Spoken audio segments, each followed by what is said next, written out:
Baik, bismillahirrahmanirrahim. Assalamualaikum warahmatullahi wabarakatuh. Perkenalkan, kami dari kelompok 2. Pada kesempatan kali ini kami akan membahas mengenai pengolahan limbah cair pada pabrik kertas dan pulp. Namun sebelum melangkah lebih jauh, saya akan memperkenalkan kelompok saya terlebih dahulu. Di mana di kelompok 2 ini yang pertama ada Titi Nur Inaya, yang kedua ada Frisya Prianti, yang ketiga ada saya sendiri Andina Sari Maharani, dan yang keempat ada Aslam Muhammad Hasbala. Nah, untuk mengefisienkan waktu, marilah kita masuk ke materi pertama, yaitu dampak spesifik limbah cair. Kepada pemateri saya persilahkan dengan hormat. Assalamualaikum warahmatullahi wabarakatuh. Saya Aslam Muhammad Asballa dari kelompok 2. Kali ini saya akan menjelaskan dampak spesifik dari limbah cair pada pabrik kertas atau pulp. Yang pertama itu ada pencemaran air, kemudian kandungan BOD atau COD yang tinggi. Di sini terjadi karena kandungan oksigen terlalu di perairan memicu matinya organisme akuatik. Kemudian dampaknya itu terjadinya warna yang gelap. Di sini terjadi karena penetrasi cahaya matahari yang kurang yang dapat mengganggu fotosintesis tumbuhan air. Kemudian ada toksisitas terjadi karena kandungan klorin, lignin, atau fenol bersifat toksik menyebabkan bioakumulasi pada rantai makanan. Kemudian bisa berdampak juga pada gangguan kesehatan manusia, di mana limbah cair yang mengandung senyawa organik volatil atau VOC yang bisa dikatakan dioksin dapat mengganggu kesehatan manusia. Kemudian ada karakteristik limbah cair yang dilihat dari beberapa parameter tentunya. Yang pertama itu ada parameter pH, di mana nilai rata-rata yang dihasilkannya itu 2 sampai 5 yang dikatakan asam atau 9 sampai 11 yang dikatakan basa, yang berdampak pada rusaknya ekosistem perairan.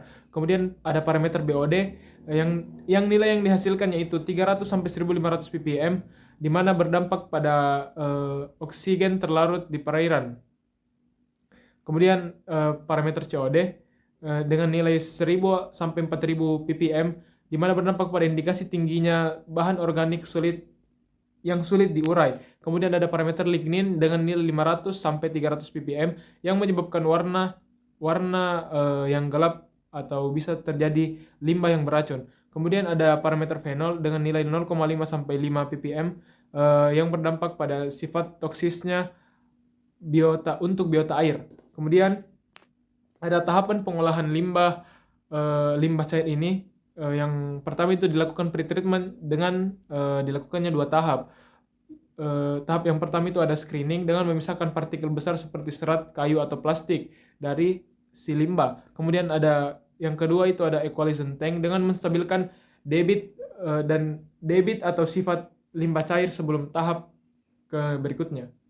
Baik, itulah tadi pemaparan materi oleh Aslam. Untuk materi selanjutnya yaitu tahapan pengolahan limbah cair, yaitu pengolahan primer, akan dibawakan oleh Frisci. Kepada Frisci saya persilahkan dengan hormat. Perkenalkan, saya Frisya Prianti dengan NIM 43223054. Di sini saya akan menjelaskan tentang 3 tahap untuk pengolahan limbah cair. Yang pertama ada pengolahan primer, pengolahan sekunder, dan pengolahan tersier. Untuk pengolahan primer itu ada netralisasi pH menggunakan bahan kimia seperti asam sulfat atau natrium hidroksida.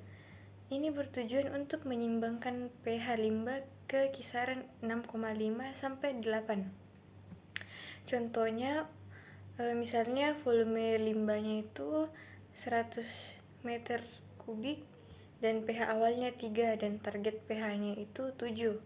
Bahan yang digunakan yaitu NaOH 1 mol per liter.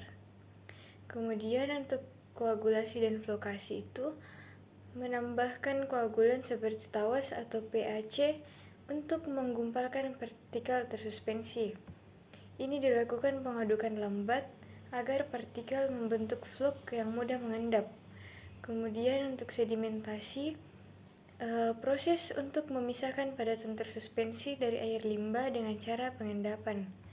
Yang kedua itu pengolahan sekunder. Dalam pengolahan sekunder ini ada proses biologis yang terdiri dengan aerasi atau aerobik dan anaerobik. Untuk aerobiknya itu limbah dimasukkan ke bak aerasi dan menggunakan mikroorganisme aerobik untuk menguraikan bahan organik. Baik, itulah tadi pemaparan materi oleh Frisci. Pemaparan materi selanjutnya yaitu efektivitas pengolahan akan dibawakan oleh saya sendiri. Perkenalkan, saya Andina Sari Maharani.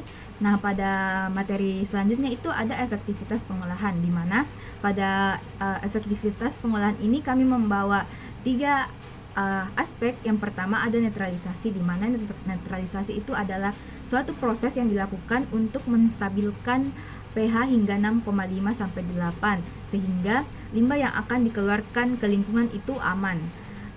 Kemudian ada pengurangan BOD ataupun COD. Nah, pada proses pengurangan BOD atau COD ini, proses BOD itu akan menurunkan hingga 85 sampai 95%. Sedangkan untuk proses COD sendiri itu akan berkurang hingga 90% setelah filtrasi dan pemberian karbon aktif.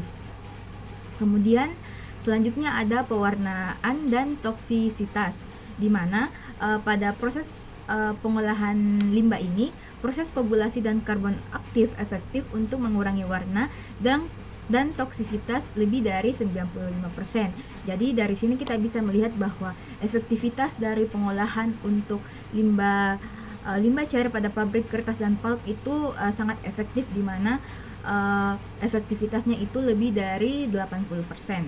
Nah, kemudian selanjutnya ada mengenai jurnal, di mana pada kesempatan kali ini kami akan membahas mengenai satu jurnal yang berkaitan dengan pengolahan limbah cair pada pabrik kertas dan pulp. Nah, untuk judulnya sendiri itu yaitu metode oksidasi elektrokimia termediasi, di mana penulisnya yaitu Haryono, Juli Andri, dan juga Evi Ernawati. Untuk pendahuluannya, dalam jurnal ini dibahas bahwa industri pulp menghasilkan limbah cair berbahaya dengan kandungan organik tinggi, di mana limbah yang terkandung dalam industri ini mengandung lignin, tanin, logam berat, dan juga senyawa organik lainnya. Nah, metode oksidasi elektrokimia termediasi atau OET pada jurnal ini digunakan untuk mineralisasi senyawa organik dan menurunkan intensitas warna limbah. Kemudian untuk tujuan penelitiannya sendiri, yang pertama itu untuk menentukan pengaruh beda potensial antar elektroda grafit terhadap efisiensi mineralisasi, dan yang kedua itu untuk menilai pengaruh volume natrium hipoklorit sebagai mediator terhadap penurunan warna limbah. Nah, mungkin sampai situ saja. Untuk pemaparan selanjutnya akan saya serahkan ke Titin. Kepada Titin saya persilahkan dengan hormat. Assalamualaikum warahmatullahi wabarakatuh. Perkenalkan, saya Titin Nurinaya dengan NIM 43223048 dari kelompok 2. Selanjutnya itu metodologi. Adapun sampelnya itu air limbah industri pulp. Yang kedua variasi beda potensial yaitu 4,5 F, 6,0 F, dan 7,5 F. Yang ketiga mediator yaitu natrium hipoklorit 5,25%, 50 mili, dan 100 mili. Yang keempat parameter yaitu efisiensi mineralisasi atau COD dan penurunan intensitas warna absorbansi pada 460 nm. Selanjutnya itu kesimpulan. Yang pertama, beda potensial tinggi meningkatkan efisiensi mineralisasi tetapi mengurangi penurunan warna. Yang kedua, volume mediator natrium hipoklorit yang lebih besar meningkatkan efisiensi minimalisasi dan penurunan warna secara konsisten. Baik, itulah tadi pemaparan materi oleh kami, di mana pada kesempatan kali ini kami membahas mengenai pengolahan limbah cair pada industri pulp dan kertas. Untuk pembahasan jurnal tadi itu dapat dilihat bahwa pengaruh beda potensial meningkatkan efisiensi mineralisasi dan juga volume mediator natrium hipoklorit yang digunakan itu dapat meningkatkan efisiensi mineralisasi dan juga penurunan warna secara konsisten. Mungkin itu saja dari kami, kurang lebihnya mohon dimaafkan. Wabillahi taufiq wal hidayah. Wassalamualaikum warahmatullahi wabarakatuh.